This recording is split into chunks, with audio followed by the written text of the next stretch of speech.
अस्सलाम, मेरा नाम मोहम्मद जॉन हुसैन है। इस वक्त मैं तेहरान से आपके साथ मौजूद हूं। सुबह के 11 बज रहे हैं और रात भर मैं टैली करता रहा हूं कि कितनी शदीद ईरान ने इस वक्त बमबारी की है एप्स्टीन के दोस्तों के ऊपर, इसराइल और अमेरिका के ऊपर किस तरीके का हमला किया है आज रात। मैं खुद हैरान हो गया हूं। मैं आपको नहीं बता सकता कि कितने टारगेट्स पे हिट किया है क्योंकि लिस्ट बहुत लंबी है।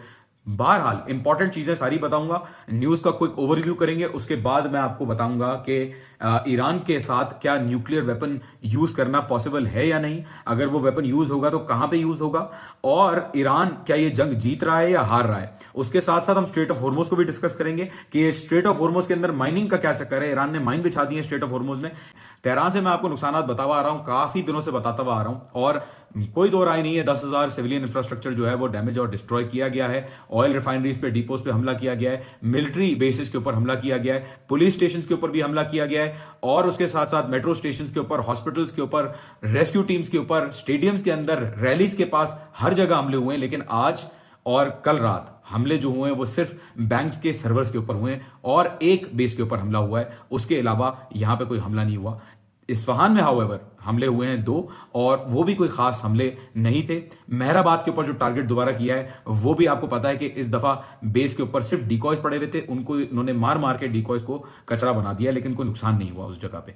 बहरहाल अब इसराइल की तरफ चलते हैं और अमेरिका की तरफ चलते हैं। ईरान ने सरप्राइजिंगली कुछ ही घंटों के अंदर अंदर, कल से लेकर आज तक, 4 वेव्स ऑफ अटैक्स दागी हैं इसराइल और अमेरिका के ऊपर।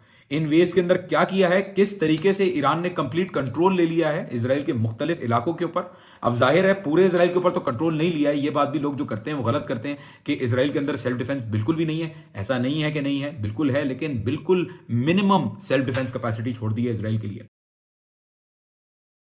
तो चलें शुरू करते हैं, लेकिन शुरू करने से पहले थोड़ा सा मिर्च मसाला इसमें से रिमूव कर देते हैं। जो अटैक्स मैं बताने वाला हूं उसमें कहा जा रहा है कि मोटू और पतलू, इनका कहा जा रहा है कि कहीं मिल नहीं रहे और इनको शायद इनके अंजाम तक पहुंचा दिया गया है। देखें, जितना जज्बाती हो सकते हैं हो रहे हैं हम, लेकिन साथ साथ रियलिटीज को नहीं छोड़ना चाहिए, क्योंकि अगर हम रियलिटीज को छोड़ देंगे तो हम सीख नहीं पाएंगे, हम सिर्फ सेलिब्रेट करेंगे और अपनी गलतियों की वजह से हम खुद नुकसान खाएंगे। तो मोटू और पतलू मेरी मालूमात के मुताबिक जरूर हो सकता है ये बिल्कुल एआई के थ्रू जनरेट की हुई हो वीडियोस, या ट्वीट जो है वो वैसे ही प्रोड्यूस किए हों, या प्री रिकॉर्डेड हो वीडियोस। लेकिन बहरहाल वीडियोस बेन गवीर की तरफ से भी आई हैं और नेतन्याहू की तरफ से भी आई हैं। ट्वीट बेन गवीर भी कर रहा है और नेतन्याहू भी कर रहा है। जहां तक बात रही कि ये वीडियोस प्री रिकॉर्डेड हो सकती हैं, बिल्कुल आप अस्यूम कर सकते हैं, आई डोंट माइंड, लेकिन लाइवलीहुड इसकी कम है। मुझे लग रहा है कि मोटू और पतलू दोनों अभी तक सही हैं, ऑल्दो मोटू का जो है वो नुकसान हुआ है, मोटू इस अटैक में इंजर हुआ है। उसके साथ साथ मोसाद का जो हेड है, बिल्कुल उसके ऊपर क्रेडिबल आई थिंक एक वो है कि खदशा है कि वो अभी जो है वो रुखसत हो चुका है। इसराइलियों के लिए बहुत बड़ा खदशा है। बहरहाल आगे चलते हैं। अभी ये जो अटैक्स हुए हैं 34th वेव के अंदर, या अली इब्ने अबी तालिब के नाम से ये वेव शुरू की गई। इसके अंदर कौन कौन सी मिसाइल्स यूज की गई? कदर यूज की गई, खैबर शिकन यूज की गई और इमाद यूज की गई। ये सारी कहा गया था यहां से, ईरान से, कि अब हम जो अटैक्स करेंगे उनकी शिद्दत भी ज्यादा होगी और कम से कम 1 टन का वॉरहेड उनके अंदर यूज होगा मिसाइल्स के अंदर। कहता रहा मामू ट्रंप के नहीं जी ऐसा तो हमने सब तबाह कर दिया, लेकिन फिर भी मैजिकली ये मिसाइल्स जो है वो उड़ना शुरू हो गई और 34th वेव में अल दफरा, अल जाफिर, जहां पे 2 बेसिस के ऊपर यूएस के सोल्जर्स की गैदरिंग थी, वहां पे हिट किया गया। टेल अवीव के ऊपर हिट किया गया। मिलिट्री बेसिस जो फलस्तीन के ऊपर जो ऑक्यूपेशन इन्होंने करके बनाए हुए थे, उन मिलिट्री बेसिस को टारगेट किया गया। रमात डेविड एयरबेस को जो है वो हिट किया गया और हाइफा एयरपोर्ट के ऊपर जो है वो डैमेज किया गया। डिस्ट्रॉय नहीं किया गया, डैमेज किया गया। मसाला नहीं करना चाहता, मैं सच बताना चाहता हूं। 35th वेव फिर थोड़ी देर बाद लॉन्च कर दी और उसके अंदर नाम रखा गया या हैदर करार। या हैदर करार के अंदर फतह की जो मिसाइल्स हैं, हाइपरसोनिक ग्लाइडर मिसाइल्स भी यूज की गई, जिसके अंदर डुअल इंजन कैपेसिटी होती है, मतलब प्रोपेलर के अंदर अलग इंजन लगा हुआ होता है, वॉरहेड के अंदर अलग इंजन लगा हुआ होता है। फतह भी लॉन्च की, खैबर शिकन भी लॉन्च की, और खुर्रम शेर 4, जिसको मैं अपनी पिछली वीडियो में आपको बता चुका हूं, वो भी यूज की गई। उसके साथ साथ इसके अंदर क्या किया 35th वेव के अंदर? 35th वेव के अंदर ईरान ने सबसे पहले जो काम किया वो ये किया कि उसने 10 एडवांस्ड रेडार सिस्टम्स डिस्ट्रॉय कर दिए मिडिल ईस्ट के अंदर और इसराइल के अंदर। ये क्यों डिस्ट्रॉय किए, क्यों जरूरी था? देखिए, काफी दिनों से ईरान जो है ना वो मिडिल ईस्टर्न कंट्रीज के अंदर जो दोस्त अरब ममालिक ने इंटरसेप्टर्स बिठाए हुए थे अपने बेसिस को बचाने के लिए, अमेरिकन बेसिस को और इसराइल को बचाने के, वो इंटरसेप्टर्स को तबाह किया पहले, जिसके अंदर 4 थर्ड इंटरसेप्टर्स इंक्लूडेड थे, जिनको शायद जो मिसाइल ढूंढ रहे थे ईरान की, लेकिन ईरानी मिसाइलों ने उनको ढूंढ लिया और उनको तबाह कर दिया। और रेडार, आज जो 10 रेडार मतलब पिछले कुछ घंटों में जो 10 रेडार इन्होंने तबाह किए, वो 10 रेडार का काम ये था कि वो 10 रेडार सिग्नल भेजते थे इसराइल को कि मिसाइलें आ रही हैं। इसराइल के अंदर भी वो जो रेडार्स थे वो लिंक थे टुवर्ड्स द सायरन सिस्टम, जो अलार्म सिस्टम उनका बचता है, और ये जो रेडार सिस्टम्स थे वो इंफॉर्मेशन प्रोवाइड करने में मदद करते थे जब ये मिसाइलें आती थी। सारे इसराइल के अंदर तो कहना गलत होगा कि रेडार्स खत्म हो गए हैं, let's be realistic about it, लेकिन काफी हद तक ईरान ने बहुत सारे रेडार्स को, जो बड़े बड़े सैटेलाइट के रेडार्स हैं, छोटे नहीं, बड़े बड़े सैटेलाइट के जो रेडार्स हैं और कम्युनिकेशन सिस्टम्स हैं, उनको उड़ा दिया है। ये मिलियंस ऑफ डॉलर्स की मालियत रखने वाले रेडार्स हैं, and I can not emphasise enough कि ये कितने इंपॉर्टेंट हैं।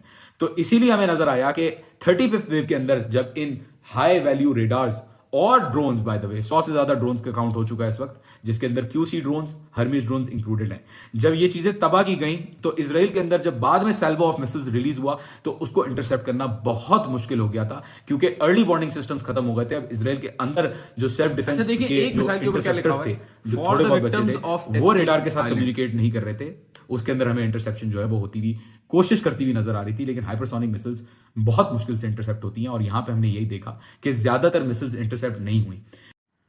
35th वेव के बाद इजरायलियों को मैसेज आता है कि the last American radar systems in the region have been destroyed, your government leaders are lying to you, leave the country, the missiles are on their way to you, there is no shelter that can provide you with safety. मतलब तुम्हारे जो radar हैं America के वो destroy हो चुके हैं, तुम्हारे लोग झूठ बोल रहे हैं तुमसे, मुल्क छोड़ के चले जाओ, यहां मिसाइल्स आने वाली हैं और कोई शेल्टर तुम्हें नहीं बचा सकता। 36 वेव पे ईरान ने लॉन्च की। थोड़ी देर बाद इस 36 वेव पे दोबारा या अली इब्न अबी तालिब का नाम दे के इस वेव को उठाया गया। इसके अंदर कादिर, इमाद और खैबर शिकन मिसाइल्स दोबारा यूज हुई। ये हाइपरसोनिक ग्लाइडर मिसाइल्स हैं, और ये मिसाइल्स जो है वो मनूवरेबल भी होती हैं, मतलब इनको टारगेट जो है वो चेंज करना आता है बीच रास्ते के अंदर।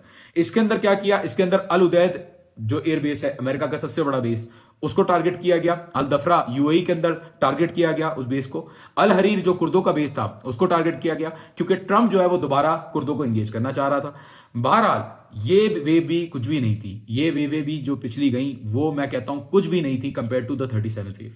37th वेव के अंदर मैं मिसाइल्स काउंट नहीं कर पाया, इतनी मिसाइल्स गई हैं और इतनी वायलेंट तरीके से वो मिसाइल्स गई हैं, उसकी जो स्पीड थी। या हैदर करार दोबारा नाम रखा गया इस वेव का, फतह, खैबर शिकन, खुर्रम शहर 4 यूज की गई, और कहा जा रहा है कि कुछ ऐसी एक मिसाइल भी टेस्ट की गई है जो अभी तक ईरान ने डिक्लेयर नहीं की। इस वेव के अंदर जो कि ईरान कहता है कि सबसे खतरनाक और सबसे बड़ी भारी वेव थी ईरान की, इसके अंदर Tel Aviv, Beit Shemesh, American bases, UAE में, बहरीन में, कतर में तीनों, Erbil, fifth fleet, Haifa, Hadera, Sheba oil field, kingdom of Saudi Arabia, reportedly ये सारी जगहों पे एक साथ ईरान ने इस एक वेव के अंदर टारगेट किए सारे ऑब्जेक्टिव्स, और इसके अंदर हमें बहरहाल नजर आया कि बहुत खतरनाक जो है वो इंपैक्ट्स हो रहे थे तेल अवीव के अंदर। इसके अलावा एक और बड़ा इंपॉर्टेंट जो ऑब्जेक्टिव था ईरान का वो था दिमोना फैसिलिटी, और दिमोना फैसिलिटी के ऊपर भी रिपोर्टेडली ईरान ने मिसाइल्स चलाई हैं। और तेल अवीव के अंदर जो ये मोटू और पतलू जैसे ऑफिस होल्डर्स हैं इनके ऊपर भी कहा जा रहा है कि मिसाइल्स चलाई गई हैं। देखें, ये बड़ी हैरानगी की बात है कि ये अरब ममालिक जो इसराइल के साथ लड़े 6 डे वॉर को अगर आप देखें, 6 दिन के अंदर अंदर इन सबको इनकैपेसिटेट कर दिया इसराइल ने। 1948 के दौरान भी इन्होंने जंग लड़ी, वो भी हार गए। अब ये नहीं है कि वो फलस्तीन के लिए लड़ रहे थे, ये बात बिल्कुल झूठ है। क्यों? क्योंकि यहां पे 1948 से लेकर 1967 तक अरब दुनिया के पास वेस्ट बैंक था, गाजा था, लेकिन उन्होंने ये जो टेरिटरीज थी उनको आजाद नहीं किया। इनकी फलस्तीनियों के साथ कोई इनको दिल लगी नहीं है, ये सिर्फ अपनी जमीन अपने पास रखना चाह रहे थे। ट्रांस जॉर्डन का मामला आप जाके पढ़ सकते हैं। और साथ ही साथ ये भी नजर आया हमें कि इन्हीं ममालिक ने ब्लैक सितंबर के बारे में अगर आप पढ़ें तो फलस्तीनियों को हजारों की तादाद में इन्हीं अरब ममालिक ने मारा। तो बात सारी यह है कि मोरल डिबेट नहीं कर रहे हैं हम, सिर्फ उन लोगों को काउंटर कर रहे हैं, उन बरसाती मेंढकों को काउंटर कर रहे हैं जो इस वक्त आ गए हैं, खड़े हो गए हैं, और अरब दुनिया और इस्लाम का परचम लेके वो कहते हैं कि अरब दुनिया जो है वो बहुत जबरदस्त है इस्लाम के लिए और उसने बहुत ज्यादा काम किया इस्लाम के लिए। जैसा कि 41 मुल्कों की फौज उन्होंने बनाई, बहरहाल वो कहां है अल्लाह जानता है, और जैसा कि उन्होंने सख्त मजम्मती अल्फाज यूज किए ओआईसी के अंदर जाके, और इजराइल और अमेरिका को माशाल्लाह से इंटरसेप्टर्स भी दिए, बेसिस भी दिए, उनके साथ डील्स भी की, और इब्राहिम अकॉर्ड्स में भी चले गए। और अब जो नहीं गए थे इब्राहिम अकॉर्ड्स में वो गाजा पीस बोर्ड का हिस्सा हैं और माशाल्लाह फलस्तीन के लिए बहुत काम कर रहे हैं। बहरहाल सलाम है, बायस हुए बगैर ये सारी चीजें मैंने अपने व्हाट्सएप चैनल के ऊपर डाल दी हैं। मैं एडिटिंग नहीं कर सकता इन सारी चीजों की, बहुत सारी चीजें आप जाके देख लीजिएगा, जिसको फैक्ट चेक करना हो मैं हाजिर हूं। हो सकता है कि आप मुझे गलत बोलें, लेकिन ये सारी खबरें सबसे पहले मैंने अपने व्हाट्सएप चैनल पे डाली हैं और ट्विटर पे भी मैंने इन चीज़ों को ब्रेक किया है बाकायदा। तो जब Pakistani news media WhatsApp channel पे देख रहा है तो आप भी देखें। बहरहाल, इसके अलावा इन अटैक्स के साथ साथ हम अगर बात करें तो हिजबुल्ला ने जो है वो बहुत शदीद हमले किए हैं इसराइल के ऊपर। अगर मैं समरी दूं आपको तो एक हफ्ते के अंदर 153 ऑपरेशंस किए हैं हिजबुल्ला ने। उन ऑपरेशंस के अंदर मतलब आप समझिए ये 22 ऑपरेशंस पर डे हैं और इन ऑपरेशंस के अंदर 400 रॉकेट्स इस्तेमाल हुए हैं, 90 मिसाइल्स इस्तेमाल हुई हैं, 29 ड्रोन इस्तेमाल हुए हैं और 16 गाइडेड मिसाइल्स भी इस्तेमाल हुई हैं, जिसके साथ साथ 9 आर्टिलरी राउंड भी रिपोर्टेडली इस्तेमाल किए गए हैं। इसके अंदर हिजबुल्ला ने क्या किया है, 2 कमांड सेंटर्स को निशाना बनाया है, 4 मिलिट्री फैक्ट्रीज को निशाना बनाया है, 74 फोर्टिफिकेशंस को निशाना बनाया है और 14 रिकॉनेसेंस यूनिट्स को निशाना बनाया है।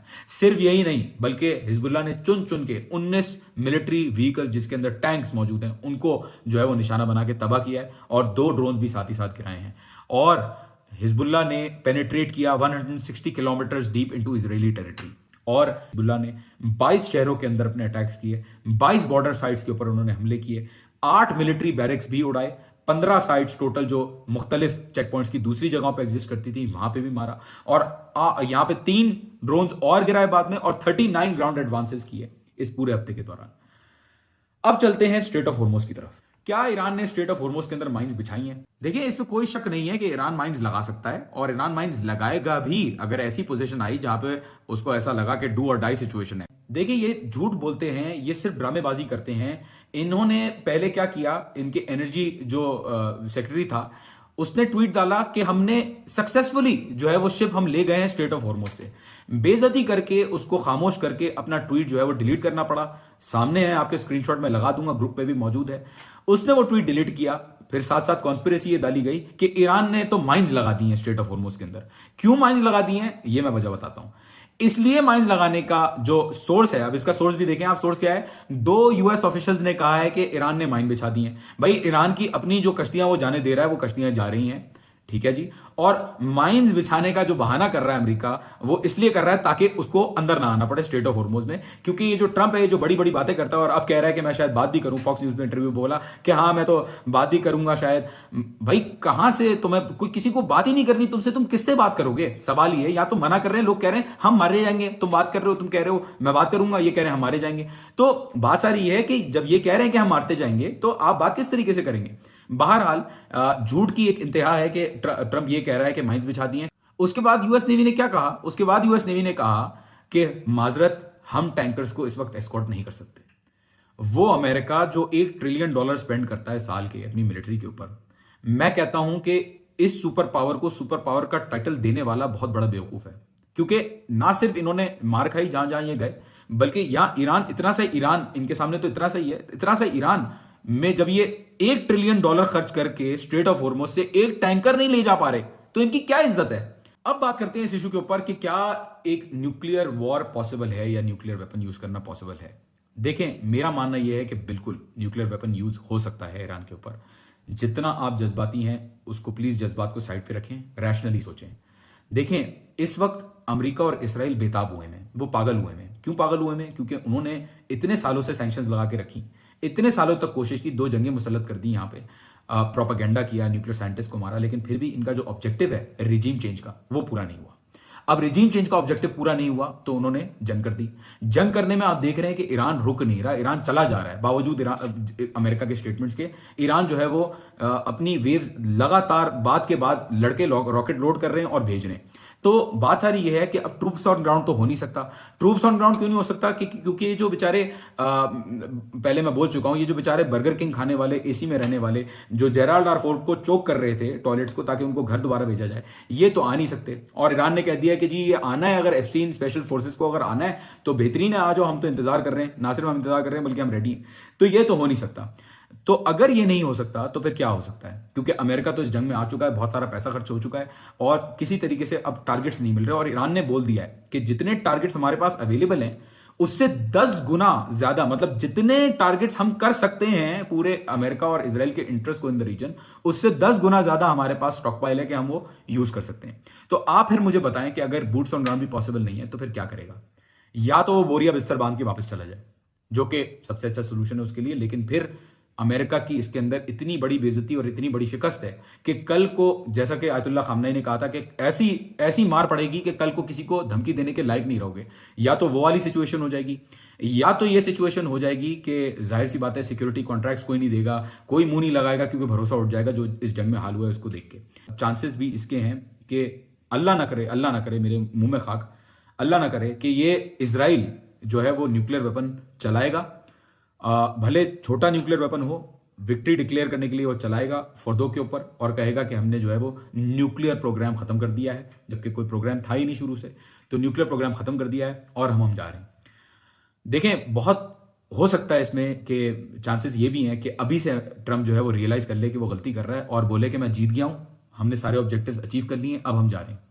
हो सकता है ये भी कर ले, लेकिन इसराइल के लिए ये जंग जो है वो आखिरी जंग है, क्योंकि उसको अच्छी तरीके से पता है कि अमेरिका तो निकल जाएगा इस जंग से अपना, बाद में जाके ट्रंप जो है वो जैसे स्टेटमेंट्स के साथ खेलता है वो खेल लेगा, बोलेगा जी मैं जीत गया, मैंने जो करना था कर लिया। लेकिन इसराइल के लिए, इसराइल को पता है कि ईरान इसको छोड़ेगा नहीं, और यहां के लोगों ने कह दिया कि हम आपको नहीं छोड़ेंगे। तो अब बात सारी ये है कि देखें, प्रोबेबिलिटी तो बहुत ज्यादा है, अल्लाह ना करे ऐसा हो, लेकिन बहुत ज्यादा नुकसान होगा अगर ऐसा हुआ, और रिजीम चेंज फिर भी नहीं होगी। ईरान की जो ये जो रिजीम है, ये पूरी कौम है, ये पूरी कौम जो खड़ी हुई है साथ, मुझे नहीं लगता, मेरा ओपिनियन नहीं है ये कि कोई भी न्यूक्लियर बम भी मार दें तो रिजीम चेंज जो है वो हो जाएगी।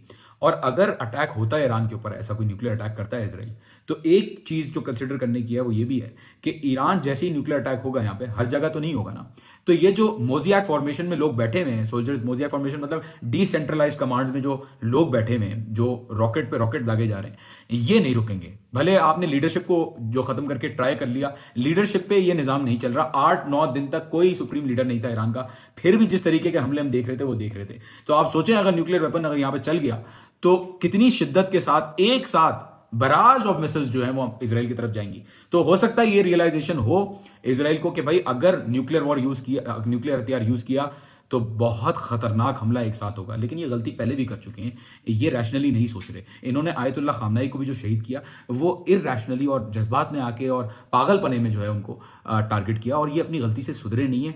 मुझे नहीं लगता ये अपनी गलती से सुधरेंगे। लेकिन बहरहाल हो सकता है अगर अमेरिका मूव आउट हो जाए और सिर्फ इसराइल रह जाए, तो हो सकता है कि इसराइल बोले भाई मैं नहीं कर रहा, आई सबमिट। हो सकता है कि रीजनल डायनामिक्स चेंज हो जाएं, हो सकता है कि फिर कल को अमेरिका को किसी को बदमाशी करने की हिम्मत ना मिले। बहुत बहुत शुक्रिया आपका। व्हाट्सएप चैनल पे प्लीज़ आप फॉलो कर लें अगर आपको न्यूज़ देखनी है। इंशाल्लाह till next time, thank you.